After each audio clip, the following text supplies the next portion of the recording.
तो प्राचीन बरही यज्ञों में बलि देते हैं। नारद जी महाराज वहां पहुंचे तो उन्होंने समझाया, बोले गलत बात, यज्ञ में कहीं विधान नहीं है बलि देने का, तुम गौर से ऊपर देखो। जब प्राचीन बरही ने ऊपर देखा तो जितने जानवरों की उसने बलि दी थी उतने ही जानवर ऊपर से उसको घूर करके देख रहे थे। बोले महाराज ये ऐसे क्यों देख रहे हैं? बोले जिनको जिनको तुमने मारा है ये बदला लेने के लिए घूर रहे हैं। संसार में जिसके साथ तुमने जो अधर्म किया है, जो विश्वासघात किया है, उसकी घटना तुम्हारे संग जरूर घटेगी। वो तुमसे बदला जरूर लेगा, उसी प्रकार से लेगा। उस समय घटनाक्रम में आएगा, वो तुमसे लेगा। तो ये तुम्हें देख रहे हैं कि कब तुम यहां से शरीर छोड़ो और कब हम तुमसे बदला लें। बोले महाराज मुझे तो जानकारी नहीं थी, अब क्या किया जाए? बोले हम एक कथा सुनाते हैं, उसको सुनने से तुम्हारा कल्याण हो जाएगा। यदि तुमसे ऐसे भूल से कुछ हो गया है तो आप लोग भी बड़े ध्यान से सुने, इस कथा से जीव का कल्याण होता है। नारद जी महाराज कहते हैं कि एक सरोवर था, उस सरोवर के किनारे दो मित्र रहते थे और दोनों मित्र बड़े ही घनिष्ठ थे। एक का नाम था पुरंजन, एक का नाम था अभिज्ञात। बड़े घनिष्ठ मित्र थे। पुरंजन बोला अभिज्ञात से, मित्र चलो कहीं घूमने चलते हैं। अभिज्ञात बोला मित्र देखो अपने राम की इच्छा नहीं है, अपन तो यहीं प्रसन्न है सरोवर के किनारे, तुम्हारी इच्छा है तो तुम भ्रमण करके आओ। पुरंजन भ्रमण करने के लिए निकल पड़ा। इसने 84 लाख शहरों में घूमा और 84 लाख शहरों में घूमने में इसको कोई नगरी अच्छी नहीं लगी। एक 9 दरवाजे का शहर था, इसको बहुत अच्छा लगा। इसमें जब उसमें ये गया तो सामने से एक कन्या सजी बजी बढ़िया एकदम दुल्हन की तरह चली आ रही थी। उसके सामने से एक 5 फन का नांग चला आ रहा था। 10 सैनिक थे, उसके साथ में एक सेनापति था। उन सब से घिरी हुई वह कन्या बड़े दिव्यता के साथ चली आ रही थी। ये पुरंजन जब पहुंचा, इसने देखा कन्या को, प्रसन्न हो गया। बोले देवी जी राम राम, आपका परिचय? तो देवी जी ने अपने परिचय दिया। बोले देखो मेरे माता पिता कौन है मुझे पता नहीं है, मुझे कौन लेके आया है मुझे ये भी पता नहीं है, पर मैं इतना जानती हूं कि इस शहर में मेरा पूरा चलावा चलता है, जैसा मैं कहती हूं वैसा ही होता है। ये 5 नंग का जो फन का सांप देख रहे हो ना, यह हार्नेस मेरी रखवाली करता है। ये 10 सैनिक हैं, ये मेरे संगी रहते हैं अंगरक्षा में, इनके ऊपर एक सेनापति है। इन सब से घिरी हुई मैं बड़े प्रेम के साथ इस शहर में रहती हूं अकेली। अभी तक विवाह मेरा हुआ नहीं है और मुझे पता भी नहीं है। पुरंजन बोला देवी जी विवाह तो हमारा भी नहीं हुआ है, आपका हो तो विवाह हो जाए। बोले बहुत अच्छा। तब तो धूमधाम से पुरंजन का विवाह उस कन्या के संग पुरंजनी के संग हो गया। दोनों बड़े प्रेम से उस शहर में रहने लगे। अब एक जरा नाम की एक कन्या थी, उससे कोई विवाह नहीं करना चाहता था। वो बड़ी परेशान, वो चंडवेग के पास गई। बोले महाराज मुझसे तो कोई विवाह नहीं करना चाहता, मैं जिसके पास जाती हूँ वही चला जाता है। बोले भाई तुम इतनी बदसूरत हो कि तुमसे कोई विवाह करना ही क्यों चाहेगा, पर तुम्हें यदि विवाह करना है तो एक काम करो, मेरे तुम सैनिक लेके जाओ। चंडवेग ने अपने सैनिक दिए। सैनिक थे इनके बहुत ज्यादा, गोरे गोरे गंधर्व, काली काली गंधर्वियां, कई सैकड़ों की संख्या में सैनिक लेकर के पहुंची है। और इसको कोई और अच्छी नगरी अच्छी नहीं लगी, न कोई पति अच्छा लगा। इसको पुरंजन दिख गया और पुरंजन इसको बहुत अच्छा लगा। पुरंजन जब बढ़िया लगा, सेना संग में थी, आक्रमण बोल दिया। पुरंजन भागा दौड़ा अपनी नगरी में गया, चिल्लाया पुरंजनी बचाओ, पुरंजनी बचाओ। इसके जो 10 सैनिक थे धीरे धीरे वो मारे गए और उसके बाद में पुरंजन को भी खींच करके और उसके संग में विवाह रचाने लगी। जैसे ही विवाह रचाने लगी तो ये पुरंजनी चिल्ला करके रो करके इसने अपना शरीर छोड़ दिया।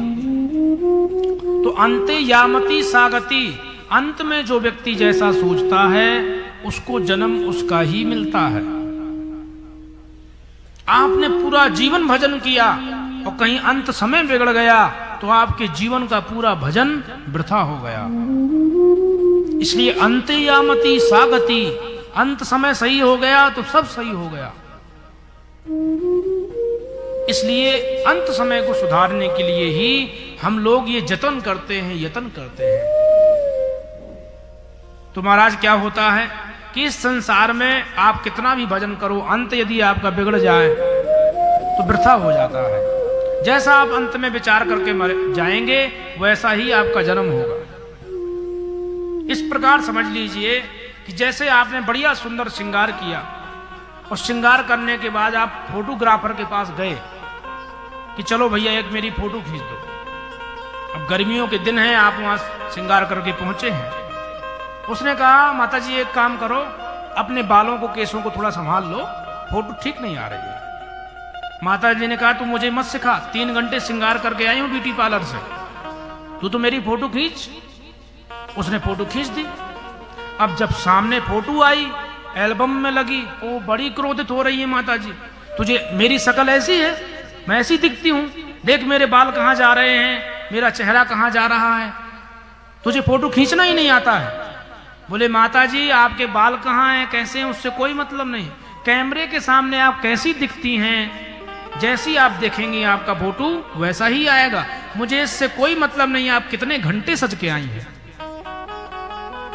ठीक जिस प्रकार एक माता 3 घंटे सज के फोटो खिंचाने गई, लेकिन रास्ते में चलते चलते उसका श्रृंगार बिगड़ गया, जैसी वो फोटो के सामने गई उसका फोटो वैसा ही खिंच गया।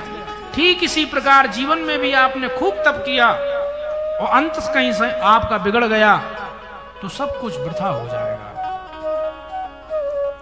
तो पुरंजन जब जरा नाम की कन्या ने इस पर आक्रमण बोला तो ये अपनी पत्नी को याद करके मरा, हाय पुरंजनी करके।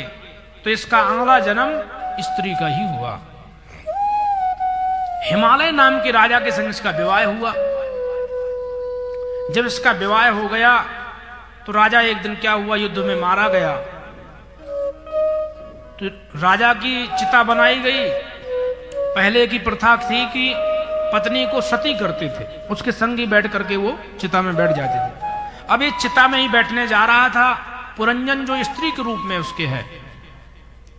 अब जो उसका मित्र था अभिज्ञात, उसको याद आई भाई मित्र को गए हुए बहुत दिन हो गए हैं, इसका कोई अता पता नहीं, चलो चल के देखते हैं।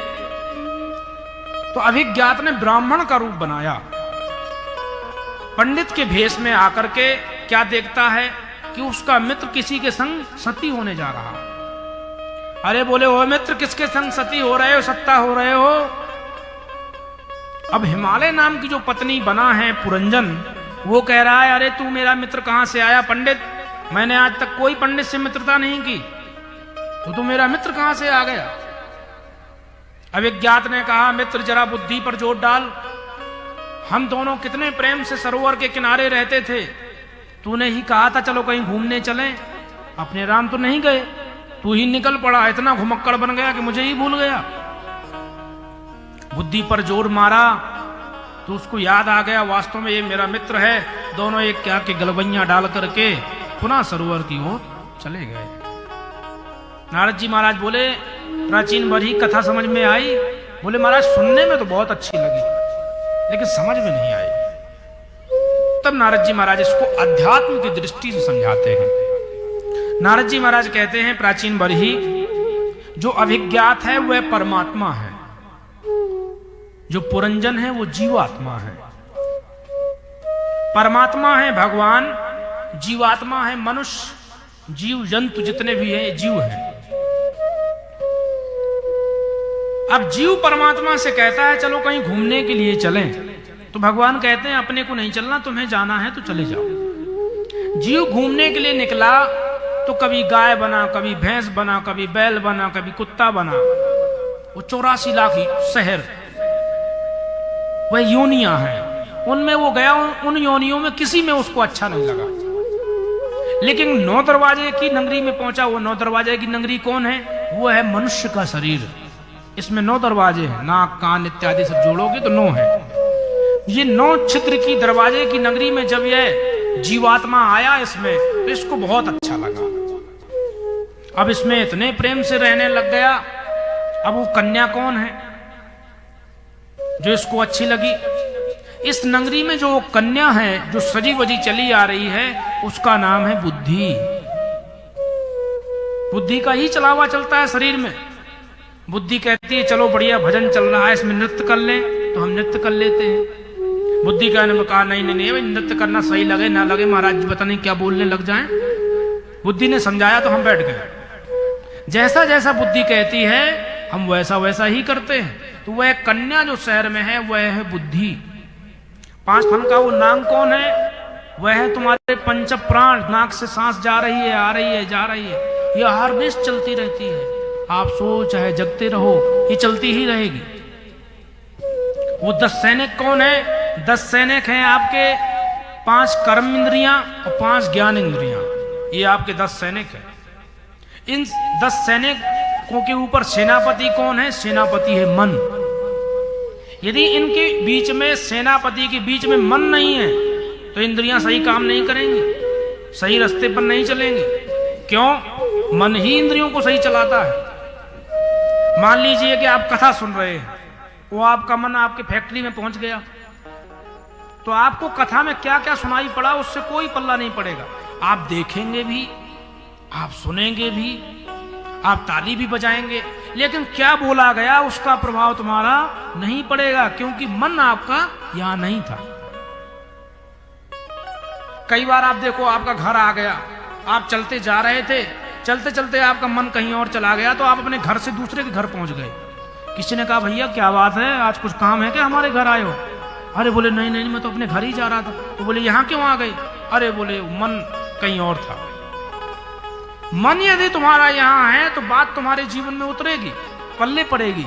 मन नहीं है तो नहीं पड़ेगी। तो कहने का तात्पर्य क्या है कि 10 सैनिकों के ऊपर जो है वह मन है।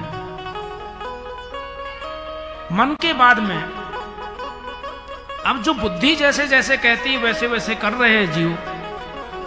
अब जरा नाम की कन्या कौन है? अब जरा नाम की कन्या जो है उसका नाम है बुढ़ापा। जरा नाम की कन्या अपने सैनिकों के साथ आक्रमण बोलती है। सैनिक कौन है? दिन है गंधर्व, रात्रियां हैं गंधर्वियां। 365 गोरे गोरे गंधर्व, काली काली गंधर्वियां, इनके साथ आक्रमण बोलती है जरा नाम की कन्या बुढ़ापा। और इस क्रम से बोलती है कि पता ही नहीं चलता कब बुढ़ापा आ जाता है।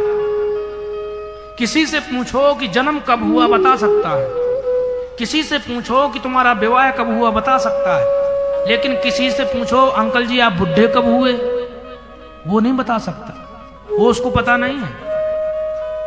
चर्चा करते करते, बच्चों के विवाह करते करते बुढ़ापा आ जाता है, पता ही नहीं चलता। क्योंकि जरा नाम की कन्या इस ढंग से आक्रमण बोलती है कि जीव उसको पता ही नहीं कर पाता। अब जब उसमें आक्रमण बोल दिया, आक्रमण बोलने के बाद अब जैसा वो विचार करेगा अगला जन्म उसका वैसा ही होगा। अब वो ब्राह्मण कौन है? ब्राह्मण है परमात्मा। परमात्मा के रूप में पंडित के भेष में भगवान आते हैं और कहते हैं अरे वो माया के पुजारी, इससे बढ़कर के भी एक घर है, इसमें क्या उधा है, अपने घर चल। जब याद दिलाता है बार बार परमात्मा की, बार बार बताता है कि परमात्मा से बढ़कर कोई नहीं, इससे बढ़कर के भी एक घर है जहां सबको जाना है। जब तक उस घर में जीवात्मा नहीं पहुंचेगा तब तक उसको शांति मिलेगी ही नहीं। बाहर होटल में कितनी भी सुविधाएं हो, कितनी भी सुख हो, लेकिन सुख अपने घर में ही आता है। चाहे भले ही टूटी झोपड़ी हो, टूटा फूटा रहने के लिए, उसमें भी आनंद आएगा। तो जब तक अपने घर ना पहुंचो तब तक वास्तविक शांति मिलती नहीं। ठीक इसी प्रकार जीव का असली घर है परमात्मा का चरण, परमात्मा का सानिध्य, परमात्मा का बैकुंठ। जब तक जीव वहां नहीं पहुंचेगा तब तक उसको वास्तविक शांति मिल ही नहीं सकती है। भटकता ही जा रहा है, भटकता ही जा रहा है। इसलिए अंत यामति सागति, अंत में जैसा विचार करके आप जाते हैं वैसा आपका जन्म हो जाता है।